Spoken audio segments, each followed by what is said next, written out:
एक राजा ने दरबार में 3 प्रश्न पूछे।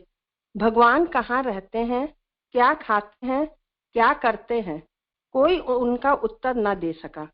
मंत्री जवाब देना चाहते थे, पर उन्हें कुछ सूझ नहीं रहा था। घर लौटते हुए रास्ते में उन्हें एक ज्ञानी बालक मिला। उसने उनकी चिंता का कारण पूछा। प्रधानमंत्री द्वारा सारी बातें बताने के बाद बालक ने उनकी मदद करने का वादा किया। प्रधानमंत्री उसे दरबार में ले गए और राजा को बताया कि उनके प्रश्नों के उत्तर यह बालक देगा। राजा ने आश्चर्य से उसे देखा। बालक ने कहा, मैं आपका अतिथि हूँ, पहले आप मुझको कुछ खिलाइए पिलाइए। राजा के आदेश पर बालक को एक कटोरे में दूध दे दिया गया।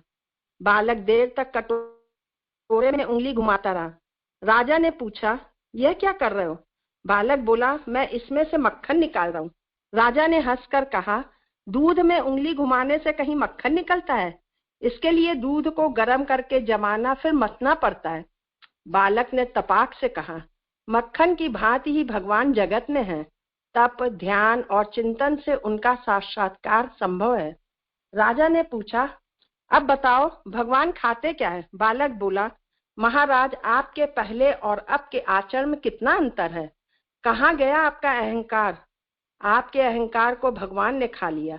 राजा ने पूछा, भगवान करते क्या है? बालक ने पूछा, यह आप गुरु बनकर पूछ रहे हैं या शिष्य बनकर? राजा ने कहा, जो ज्ञान देता है वह गुरु है। बालक ने कहा, मगर आपने गुरु को नीचे खड़ा कर रखा है। यह सुनकर राजा नीचे उतर गया और उसने बालक को सिंहासन पर बैठा लिया।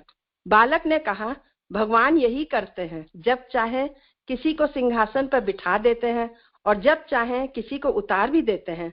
राजा ने प्रसन्न होकर बालक को ढेरों उपहार दिए। Thank you.